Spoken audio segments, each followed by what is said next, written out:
How's it going, guys? This is my first daily analysis on YouTube. What trades I took today, why I took them, my thought process behind them, etc. Um, I've recorded this video twice now, and both times I've done them, I don't know what it was. I figured it out now, so it's not going to do it now because I just did it a different way. But I don't know what it was, but I took it twice and then deleted both videos, which is kind of weird. But whatever. I gotta get it done, so I'll make sure I get it done this time. Unfortunately. Um, but yeah, let's get into it. So today it was the what August 21st, Thursday. We had 8:30 unemployment claims, and we had no, I'm sorry, not 8:45, 9:45 PPI news.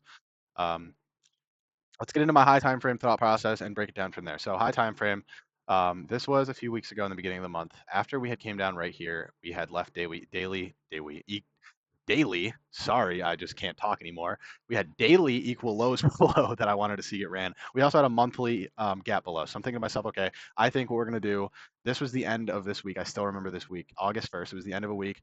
We came into the next week here, August 4th. I was like, we are 1 billion trillion percent probably going to come down and touch the equal lows that we left down here on the weekly time frame and the monthly gap. There's no way we don't do that. So I'm sitting here bearish this entire week. We end up coming back up, tagging this daily gap. I'm like, okay, now we're going to reject. I think I even caught a short on this exact day, and I wanted to see us go down. I think I banged a play that day or whatever. I wasn't like catching an entire daily candle, but what I was looking for was just catching this kind of move for the day, whatever. Getting off track. Anyways, I wanted to see us take out those draws. We didn't take out those draws. I said if we do not take out these draws and we rally to all-time highs, it is going to be a weak underlying trend, and I would not be surprised if we drop all the way back down and take out those draws later. Which is kind of exactly what we did. We went up, we took all-time highs, not equal highs. We took all-time highs. Good talk, and then we um, ended up coming back down. So here we are now. In my mind today, I went into this morning, I looked, and I'm doing this later in the night, so this is not today. Well, I mean, technically it's today, but it's not, you know what I mean? This is today, and then this is tomorrow's candle. So this is today what happened. I'm looking at today, and I'm saying, hey, there's a daily gap up here. Now I'm looking today, and I'm seeing there's now two daily gaps, so I'm going to factor that into tomorrow with any trades I take. We had a daily gap above. That's one. Two, we had a 4-hour gap. Just going to go time frame by time frame. A 4-hour gap. That was from yesterday. I wanted to see us come into this 4-hour gap. Wanted to see us reject off of it without closing above the gap. We ended up inversing the gap. Now I'm thinking, okay, we just inversed the gap. This is where I started looking at the charts. Now we're all the way back down here. I have two narratives in mind. I'm thinking to myself either A, we're going to go up and touch that daily gap. Two, well, I guess this is part of that same analysis thought process. But one, we're going to go up and we're either going to hit the daily gap. Two, we're going to go up and we're going to tag these equal Asia and London highs above, and this is pretty good liquidity up here. So that is my other thought process. And three, that we are going to continue dumping down until those draws are met.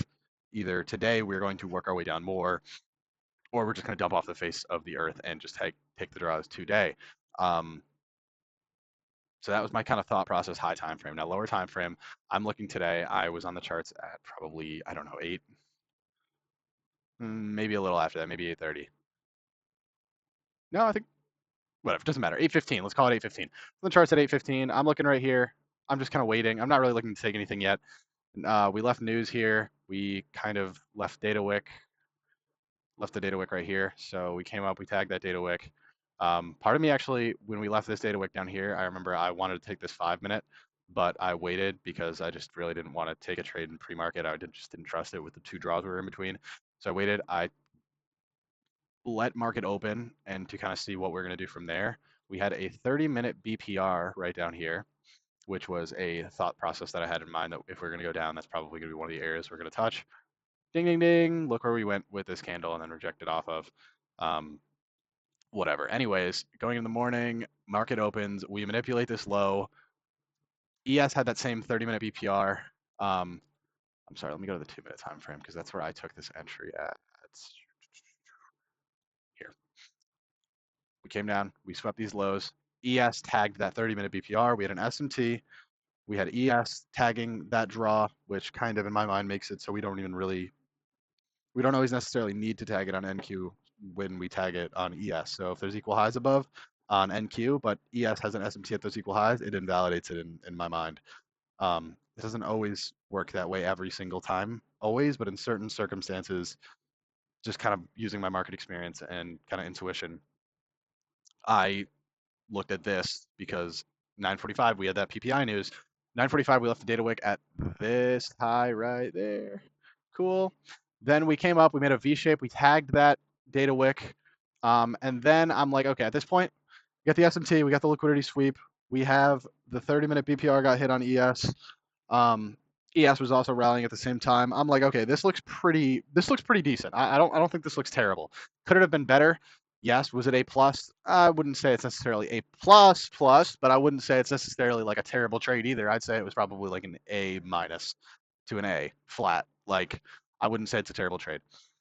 I took this 2-minute, ended up getting stopped out. Then it ended up re-sweeping this low. It made an SMT at this low right here, went up, and it almost hit the draws. I had a buddy of mine who was in this exact trade on this move up when it went up for these Asia highs, and he got stopped in profit like on this low, and it was unfortunate, but it happens. Anyways, that was the first trade. First trade was a loss. I took that on both of my sets of accounts, the ones from Alpha and the ones from Top Step. After that, I took a different trade. Here's my thought process behind that. Obviously, at this point in time, it's very interesting in my eyes that I'm sitting here going, okay, neither index took Asia high or London high. I'm still having that kind of narrative in my mind that we could go up and rally a bit today. So I'm looking, I'm thinking, and I'm going, okay, what do we have to bounce off of now that we've popped back down? We have one main one. I'll say a main one, but an important one. Equilibrium right here on this red line, right? We have a 15-minute gap right here, right? So I'm looking at the 5-minute chart. I'm looking for a clear, obvious gap for us to invert. Highest time frame gap in the current trading leg, which was this one. There wasn't. I genuinely would have taken one possibly in here and then probably taken a break even. There was a 3-minute gap like right here. I would have probably gone break even and taken a break even there. There was no lower time frame gap for me to take, which kind of sucks, but it just happens sometimes. You gotta kind of roll with the punches. Either way, we came down, we tagged equilibrium by a tick. We made a 15-minute CISD to the upside on our initial move up. We came down, we made a 15-minute gap. We tagged the 15-minute gap. So we had 15-minute delivery, CISD retest, equilibrium hit. We had an SMT right here. We had a 5-minute delivery right here. We had very obvious draws above. I'm sitting here going, okay, this looks really solid. I'm going to give this a shot. 5-minute closes here, bang, shotgun right to my face. Might as well just give up at that point. I'm kidding. I'm just messing around, but I took a loss, and it was another loss, and I was like, okay. Granted, I did take this trade on just my Top Step accounts. I didn't want to really risk my alphas because my alphas are getting closer to a payout, and I wasn't a billion trillion percent. The trade mechanically looked really, really amazing, and technically it looked pretty good too. I was pretty surprised it didn't play out. However, I didn't take it on my alphas just because I don't know. There was this like W shape right here threw me off slightly, so I didn't want to full risk on it. I had taken a loss before that on both of them, so I was like, I'm going to take a little bit to cool off on both of them. That's a lot of risk. I'm just going to try on this one. Ended up getting smoked again. Unfortunate. Only other trade I took today, one other trade, was this 2-minute later in the day. IPG. Cool. Here. I ended up taking this, the short. I was going to ride it all the way down to the 30-minute VPR, which was right past this low at there. I initially actually was going to take a better fill too and go break even at this swing low here. I did want to get in like right there on this 1-minute close, but it ended up running without me, which sucked. But it happens. It's part of the game. I took, what was it, this 2-minute, right? So I took this 2-minute. I'm sorry if I'm repeating myself, by the way, or I'm, not fully speaking in the best, most clear sentences and, whatever. I have already filmed this video twice over and trying to make sure I don't repeat too much and trying to just get through this because it is a little bit late. But anyway, back to this. We had an SMT at this swing high here. There was one thing in particular I was looking for on this move. ES was a lot more bullish than NQ at this specific point. We ran out this high on ES, and I thought to myself, okay, there's one thing that I want to see here to confirm we're actually going to go up. We really strongly V-shaped up here. We didn't inverse all the gaps, but we did inverse a bit. We inverse this first gap. Then I'm like, okay, this is interesting. We only inverse one gap. There's three.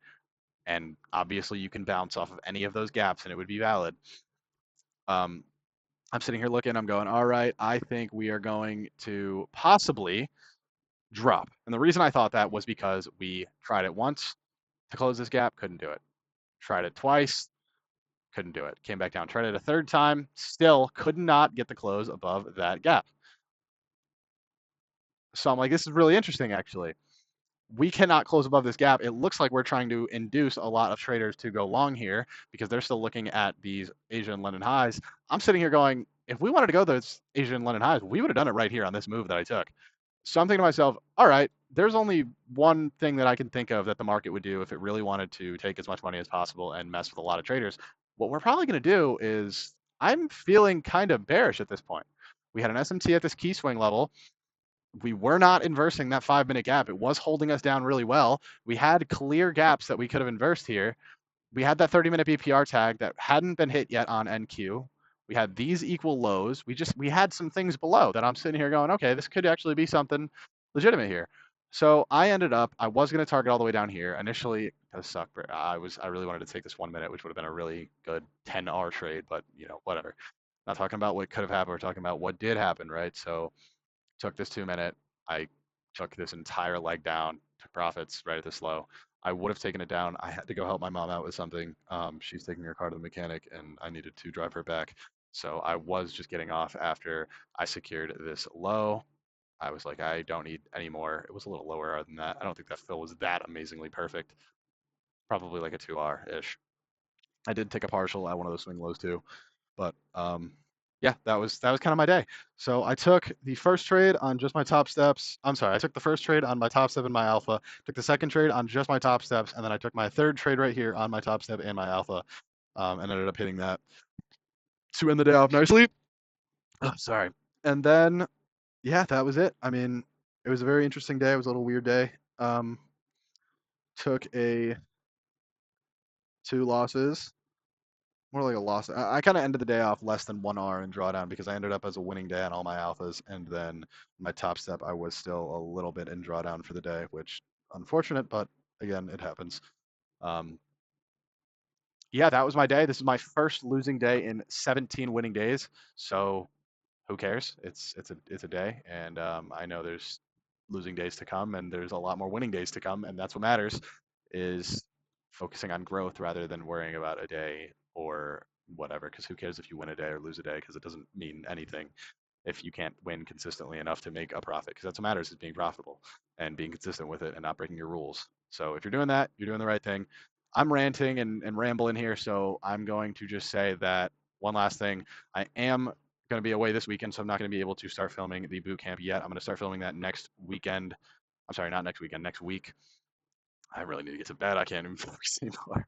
But I need to. I'm going to start working on that next week. I'm going to start making videos every day about, basic stuff, and I'm going to work my way up from beginner to intermediate to advanced, and then I'm going to start building the boot camp. And that's kind of going to be my goal for the next bit of time. I still, obviously, am going to be live trading in the Discord, and we'll be going way more in depth with people in there about how I trade and what my model is and whatever. And yeah, I took 2 losses today, but I'm doing very, very, very, very well right now in the month. So again, it doesn't really matter. I'm not worried about a loss, and neither should you. But that's really all I got for today. Glad to get this trading recap out of the way. Like I said, that boot camp's going to be coming, and more trading recaps are going to be coming. I'm going to try to post them every day when I take trades. And yeah, that's all I got for today. So you guys have a great night, and I will see you later.